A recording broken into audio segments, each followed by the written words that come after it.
So I've gone ahead and cleaned these two drums up. I did find a slight separation of a seam on the 12-inch tom here. I used some wood glue, which works fine. You can also use rubber cement. And I'm clamping that, and that'll probably be ready in a couple hours.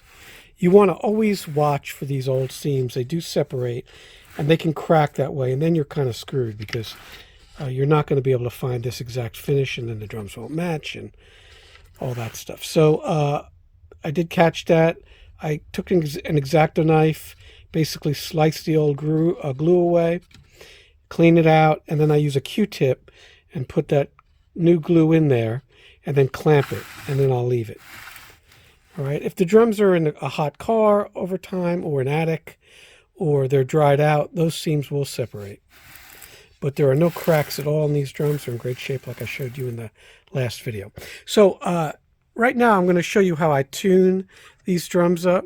And I did find a date. You can see it right there. You can make that out. It's June 1961. So I'm going to use an ambassador clear on the bottom, and I'll use pinstripes on the top. I'm going to use these drums for playing some pretty heavy rock in the studio, so I want the heads to hold up. I'll also be using them for teaching, and I will also let my students use them for sure. So they'll be kind of multi-purpose drums here. So what the first step you want to do here is you want to put all these tension rods on.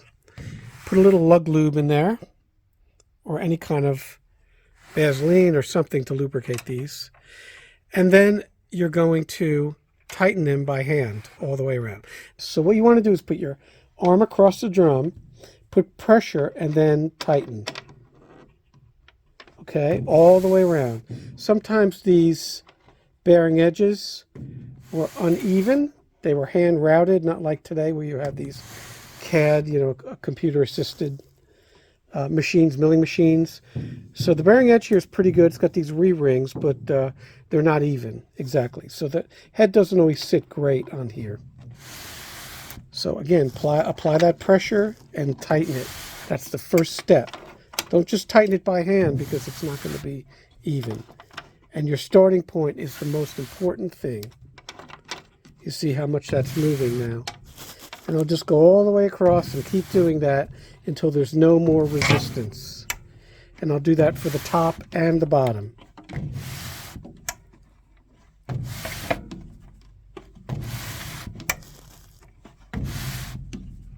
That's it. Okay? So that's your starting point.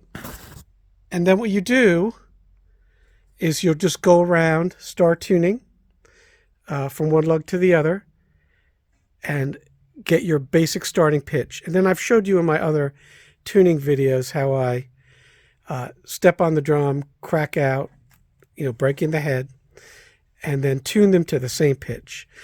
So the next video, I will probably have all these tuned up and set up.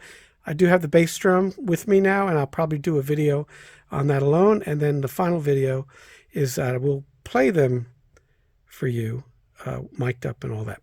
Thanks.